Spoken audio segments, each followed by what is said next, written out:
প্রত্যেক দিনের মতো আজও একটি জমজমাটি রেসিপি শেয়ার করতে চলে এসেছি তোমাদের মাঝে। তোমরা দেখতে থাকো।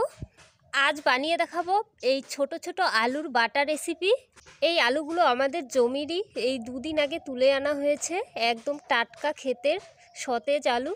বাটা করার জন্য একদম ছোট ছোট সাইজের আলুগুলো নেব, ঠিক এরকম সাইজ। স্বর্ণলতা রান্নাঘরে সকল বন্ধুদেরকে স্বাগত জানিয়ে শুরু করছি আজকের আলুর বাটা রেসিপি। এরকম সাইজের আলুগুলো নিলে খেতে বেশ ভালো হয়। বাটা করার জন্য এরকম সাইজের আলুগুলো নেবে বন্ধুরা, খুব ভালো লাগে। আর এই আলুর বাটার সাথে থাকছে খুদের ভাত। গ্রামের বন্ধুরা এক কথায় চিনে যাবে খুদের ভাত। শহর বা বিদেশি বন্ধুরা অবশ্যই বুঝতে অসুবিধা হলে আমি তোমাদের বলে দিচ্ছি, আমাদের বাড়িতে যে ধান ভাঙানো হয় সেই ধানের চালের ছোট চালটা যে বের হয় সেটাকেই বলা হয় এই খুদের চাল। রান্না করার পর হয়ে যায় খুদের ভাত। ভালো চালের ভাতের থেকে এই খুদের চালের ভাতটা খেতে কিন্তু বেশ ভালো লাগে। তো এটা জল দিয়ে ধুয়ে নিয়েছি আমি। এটুকু আলু নিলেই হয়ে যাবে। আলুগুলো খুব সুন্দরভাবে ধুয়ে নেব। এদিকে মা খুদের চালটা বসিয়ে দেবে। নুন ধরিয়ে কড়াই জল দিয়েছে পরিমাণ মতো। এটাও খুব সুন্দরভাবে আবারও ধুয়ে নিচ্ছে। ধুয়ে রাখা খুদ এবার কড়াই দিয়ে দেবে। খুদের ভাত হতে হতে আমি আলুর বাটাটা তৈরি করে নেব। চলো, কয়েকটা সিম আর একটা বড় সাইজের আলু নিয়েছি, খুব সুন্দরভাবে কেটে খুদের ভাতে দিয়ে দেব।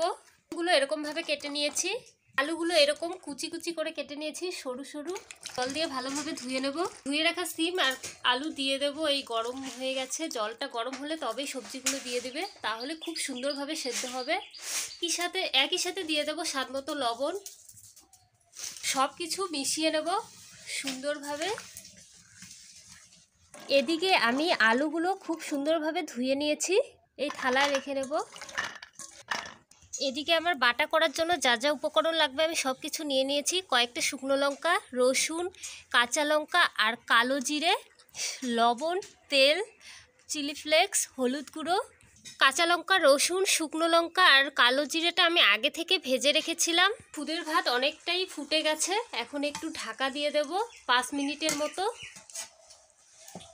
ভাত তো হয়ে গেছে, কিন্তু আমার এখনো বাটা কমপ্লিট হয়নি। চলো বাটা করা শুরু করি। মার তো ঘরে রান্না প্রায় হয়ে এসছে, তো আমি বাইরে এই খুদের বাটাটা তৈরি করব। খুদের ভাতের সঙ্গে যেই বাটাটা খাবো তার জন্য আমি উনুন ধরিয়ে কড়া গরম করে নিয়েছি। কড়ায় দিয়ে দেব সর্ষের তেল। তেল কড়ায় ব্রাশ করে নেব চারদিকটা। ধুয়ে রাখা আলুগুলো দিয়ে দেব,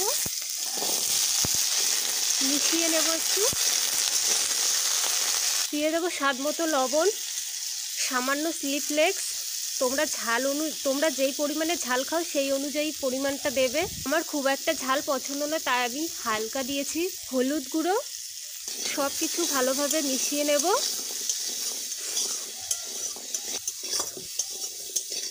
আলুটি সেদ্ধ হওয়ার জন্য দিয়ে দেব একটু জল।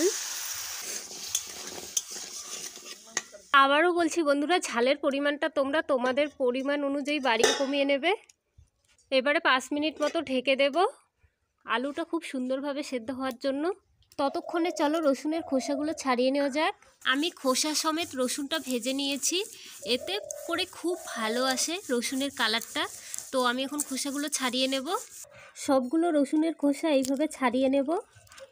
কত সহজেই ছেড়ে যাচ্ছে ভেজে নেওয়ার পর। দেখুন বন্ধুরা, সবগুলো রসুনের খোসা ছাড়িয়ে নিয়েছি খুব সুন্দরভাবে।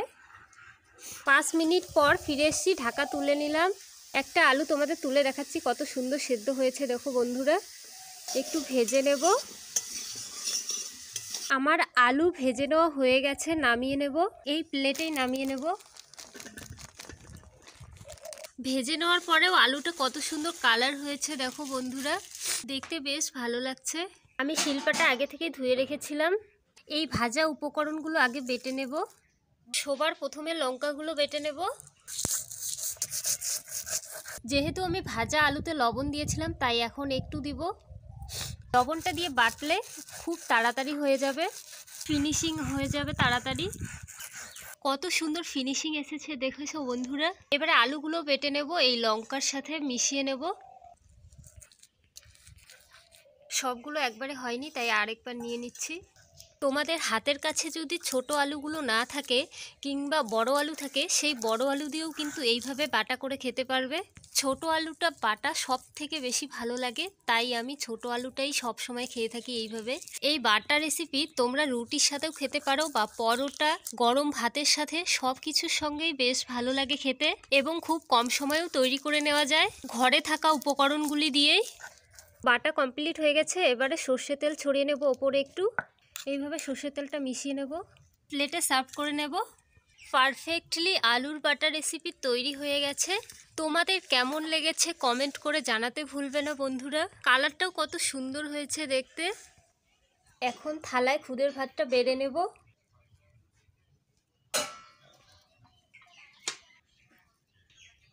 গরম গরম খুদের ভাতের সাথে থাকছে আলুর বাটা।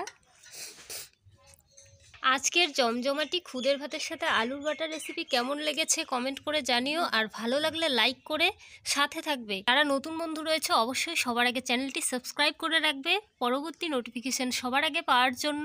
আজকের ভিডিও এখানেই শেষ করছি, আবারও দেখা হবে নতুন পর্বে। ততক্ষণে সবাই ভালো থাকবে, সুস্থ থাকবে।